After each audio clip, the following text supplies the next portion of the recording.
So guys, हमारे demon slayer harsher training arc की series को इतना प्यार देने के लिए आप सभी का दिल से थैंक यू। एंड आप लोगों ने इन्फिनिटी कैसल आर्क के लिए बहुत डिमांड करा था पिछली वीडियो के कमेंट सेक्शन में। सो यस, आज से हमारी इन्फिनिटी कैसल आर्क स्टार्ट हो जाएगी। और अगर आप इस चैनल पर नए हैं तो पहले जाकर आप इसी चैनल में हार्शर ट्रेनिंग आर्क को कवर कीजिए ताकि आपको आज की वीडियो और अच्छे से समझ में आए। Link in description. एंड अगर अभी तक आपने चैनल को भी सब्सक्राइब नहीं करा है तो कर दीजिए और वीडियो को लाइक एंड शेयर भी।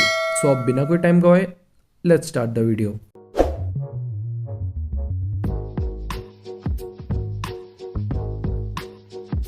लास्ट वीडियो में हमने देखा था सारे हाशिराज इन्फिनिटी कैसल आर्क में टेलीपोर्ट हो जाते हैं और उनको अलग अलग भेज देते हैं इन्फिनिटी कैसल के अंदर ही, मतलब उन्हें स्प्लिट कर देते हैं एक दूसरे से। और इस इन्फिनिटी कैसल में हद से ज्यादा डिमांड है। अब हमें तांजीरो को दिखाते हैं जो अभी तक हवा में ही होता है। वो एग्जामाइन करने लग जाता है हर चीज को और वो ये कहता भी है कि उसे जल्द ही मुजान तक पहुंचना पड़ेगा उसे मारने के लिए, क्योंकि तमाम उसे ज्यादा देर तक नहीं रोक पाएगी।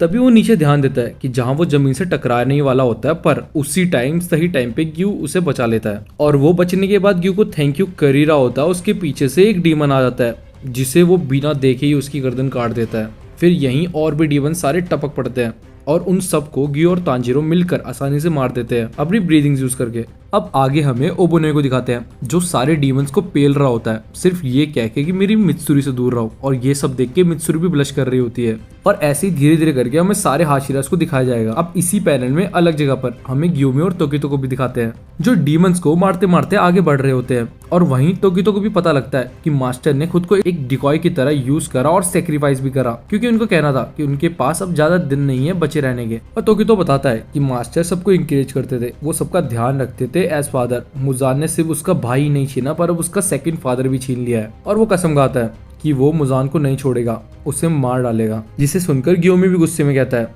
चिंता मत करो, हम सारे ही सेम फील करते हैं। अब हमें आगे सानामी को भी दिखाते हैं जो अभी भी गहरी सोच में पड़ा होता है क्योंकि वो बचा नहीं पाया मास्टर को। और ये देखकर सारे डीमंस उस पर चढ़ने की कोशिश करते हैं पर वो उन्हें बस बिना हिले अपने एक हाथ से मार देता है। अब बाकी भी आते हैं जिन्हें देखकर सानामी भी कहता है चलो एसवाइफ्स आओ मेरे पे और मुझे पकड़ो, मैं तुम सबको बेरहमी से मारूंगा।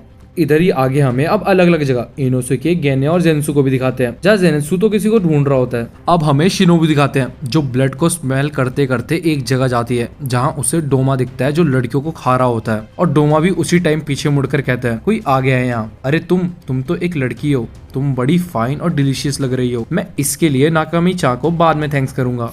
अब यहाँ शिनोबु को फ्लैशबैक्स आने लग जाते हैं जहाँ शिनोबु की बड़ी बहन उससे डीमन हंटर्स को छोड़ने के लिए कहती है और वो कहती है कि मैं जानती हूँ तुम बहुत मेहनत कर रही हो पर तुम इसके बिना भी बहुत बेहतर हो। मैं चाहती हूँ कि तुम जिंदगी में खुशियों को पाओ, अपनी एक नॉर्मल लड़की की तरह जिंदगी जियो और बुढ़ी होने पर ही मरो, यही काफी है मेरे लिए। जहाँ शिनोबु उन्हें रोते हुए कहती है नहीं, मैं कभी क्विट नहीं करूंगी, मैं आपका बदला लूंगी चाहे कुछ भी हो जाए। बताइए मुझे कैसा था वो डीमन, बताइए प्लीज। मैं नहीं जी पाऊंगी एक नॉर्मल लड़की की तरह ये जानते हुए कि किसी ने मेरी बहन के साथ ऐसा किया है। अब उसकी बहन स्टार्ट करती है बताना कि उस डीमन के सर पर खून का दाग है, वो हमेशा केयर फ्री स्माइल करता है और जेंटल मैनर से बात करता है। और वहीं डोमा के पास एक बड़ी लड़की मदद के लिए चिल्लाती है जिसे डोमा कहता है चुप करो हमारी बात चल रही है। और वहीं उस पर हमला ही करने वाला होता है पर शिनोबु उसे आकर बचा लेती है तेजी से। पर डोमा उससे भी फास्ट होता है और वो लड़की के टुकड़े हो जाते हैं शिनोबु के हाथ में ही। और शिनोबु की आंखें खुली रह जाती है ये सब देखकर। फिर डोमा उसे कहता है चिंता मत करो, उसे वहीं रहने दो, मैं बाद में खा लूंगा उसे। फिर शिनोबु को लास्ट चीज याद आती है जहाँ उसकी बहन उसे बताती है कि ये डीमन शार्प फेंस के पैर को यूज करता है एज अ वेपन। और यहाँ वो कंफर्म कर लेती है कि डोमा ही वही डीमन है जिसने उसकी बहन को मारा होता है। अब यहाँ डोमा अपनी फालतू की बातें बताना स्टार्ट करता है जिसे सुनकर शिनोबु बहुत गुस्से में आ जाती है और कहती है तुम मुझे उल्टी करवा रहे हो, तुम क्या दिमाग से ठीक हो, इतनी दरिंदागिरी। फिर डोमा कहता है हाउ सैड, क्या कोई चीज तुम्हें परेशान कर रही है, मैं पक्का तुम्हारी बात सुनूंगा, तो आओ मेरे पास और मुझे बताओ आकर। अब शिनोबु बहुत गुस्से में आ चुकी होती है और वो बोलती है तुम ही हो वो जिसने मेरी बहन को मारा है, क्या तुम भूल गई हाओरी को। फिर डोमा याद करता है और बोलता है अच्छा वो फ्लावर ब्रीदिंग वाली लड़की, वो बहुत क्यूट और अच्छी थी पर मैं उसे खा नहीं पाया क्योंकि सूरज आ चुका था, मुझे याद है मैं उसे बहुत खाना चाहता था। और इतना बोलते ही शिनोबी उस पर अटैक कर देती है पर डोमा उसे नाइस स्टैब कहकर काउंटर कर देता है और कहता है बहुत बुरा है,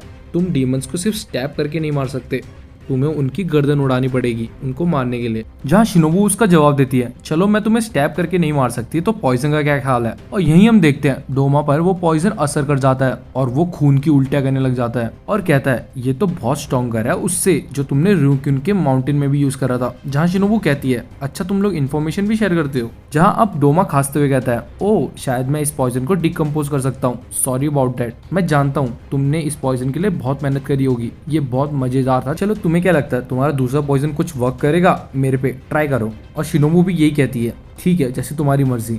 फिर यहाँ हमें डोमा की बैक स्टोरी दिखाते हैं जहाँ वो कहता है, मैं बहुत स्मार्ट और काइंड बच्चा था बचपन में, मैंने बहुत हेल्प करी है बहुत पिटफुल लोगों की। मेरे पेरेंट्स ने मेरी आंखों में रेनबो देखकर मुझे स्पेशल चाइल्ड घोषित कर दिया और कहने लगे कि मैं पक्का गॉड की आवाज को सुन सकता हूँ, और उन्होंने एक बोरिंग इटर्नल पैराडाइज कल्ट बना दिया।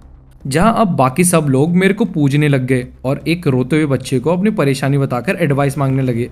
मैं उनकी पर्सनल स्टोरीज को सुनकर बहुत बोर हो जाता था और वो मेरे सामने अपना सर झुकाते थे, और ये बहुत दुख की बात है, पैराडाइज तो एग्जिस्ट ही नहीं करता। ये सारी परियों की कहानियां हैं, ना भगवान होते हैं ना ही बुद्धा होता है। ये इतना सिंपल है पर तब भी लोग समझ नहीं पाते। जब वो मरेंगे उन्हें कुछ नहीं मिलने वाला और ना ही कुछ फील होने वाला है। इतनी सिंपल बात वो लोग एक्सेप्ट नहीं कर पाते, कितने स्टूपिड है।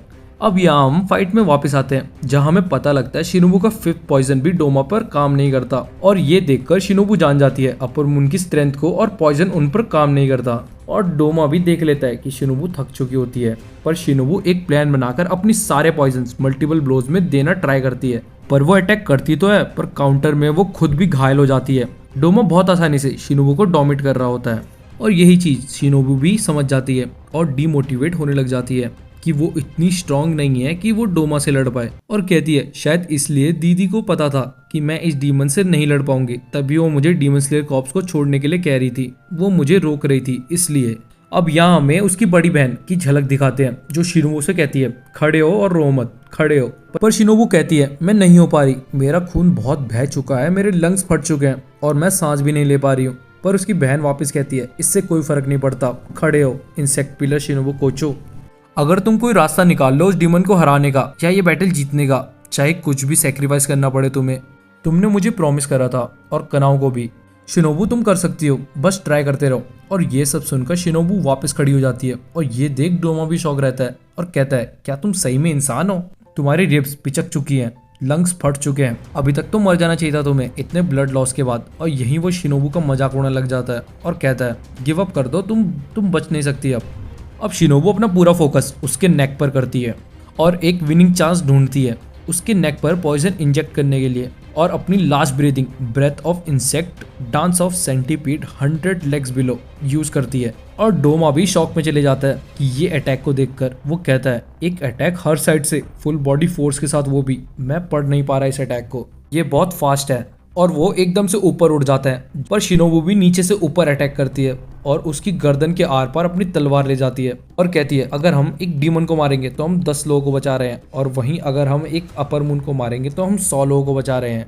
क्या हुआ अगर मैं वीक हूँ और मैं डीमन का सर नहीं काट सकती, ये मैटर नहीं करता, क्या मैं ये कर सकती हूँ या नहीं, पर बस यही चीज है जो मुझे करनी है। और यही उसे तांजिरो की बात याद आती है, गुस्से वाली, और वो कहती है, हाँ मैं हूँ गुस्सा तांजिरो, मैं बहुत समय से ही गुस्से में हूँ। मेरे पेरेंट्स मार दिए, मेरी बहन को मुझसे छीन लिया, मेरे सारे सक्सेसर को भी मार दिया, इस चीज ने मुझे इंसेन बना दिया। पर डोमा वहीं उसे हंसते हुए देख रहा होता है और शिनोबू को भी यकीन नहीं हो रहा होता है कि कोई पॉइजन वर्क ही नहीं कर रहा होता है डोमा पर। और यही कहकर वो नीचे गिरने ही वाली होती है, पर डोमा उसे गले लगा लेता है और रोते हुए कहता है, ये बहुत ग्रेट था, तुमने बहुत मेहनत करी, मैं मूव हो चुका हूँ। मैंने कभी सोचा नहीं था कि एक वीक लड़की इतनी देर तक टिकेगी मेरे आगे। तुम वर्दी हो खाने के लिए मेरे से, चलो हम साथ रहते हैं इटर्निटी तक। अब कोई लास्ट वर्ड है तुम्हारे पास तो बोलो, मैं सुन रहा हूँ। और वहीं शिनोबू कहती है, नर्क में सड़ेगा तू। और ये बोलने के बाद ही वहाँ पे कनाओ आ जाती है दरवाजा खोलकर, और वो देखती है डोमा को एब्जॉर्ब करते हुए शिनोबू को पूरा अपने अंदर। तभी वो अटैक करती है पर डोमा नीचे आ जाता है और हम देख सकते हैं वो पूरा निगल चुका होता है शिनोबू को अब। और यही देखकर कनाओ पूरी टूट सी जाती है और वहीं अपने घुटनों के बल बैठ जाती है। वो बहुत शौक में चली जाती है और डोमा वहीं कहता है उसे, आज उसने बहुत गॉर्जियस चीज खाई है मील में। कनाओ पूरे गुस्से में रहती है, उसे ये बातें याद आने लग जाती है शिनोबू और कनाए की। और यहीं से हमारे ये सीन कट हो जाता है और सीधा ज़ेनोत्सु पर आ जाता है। और यस, हमने शिनोबू को खो दिया है अब यहाँ जेनेत्सु किसी और जगह किसी दरवाजे को देखकर कहता है, मैं जानता हूँ तुम यहाँ हो, बाहर आ जाओ, छुपो मत अब। और वहीं दरवाजे से काइगाकू निकलता है जो अपर मून 6 बन चुका होता है अब, और जेनेत्सु उसे देखकर बहुत गुस्से में रहता है। और यहीं हमारा ये चैप्टर एंड हो जाता है और आज की वीडियो भी हमारी यहीं पर एंड होती है। नेक्स्ट वीडियो में हम देखेंगे जेनेत्सु और काइगाकू की फाइट को और क्यों जेनेत्सु तक गुस्सा है उससे, और वो लेटर का राज भी इसी वीडियो में खुलेगा जो जेनेत्सु को मिला था जिससे वो चेंज हो गया था। वो सब जानेंगे हम नेक्स्ट वीडियो में। और आज की वीडियो का लाइक गोल रखते हैं हम 400 लाइक्स का। एंड चैनल को अगर आपने अभी तक सब्सक्राइब नहीं करा है तो कर दीजिए। अब मिलते हैं नेक्स्ट वीडियो में सीधा, तब तक के लिए बाय।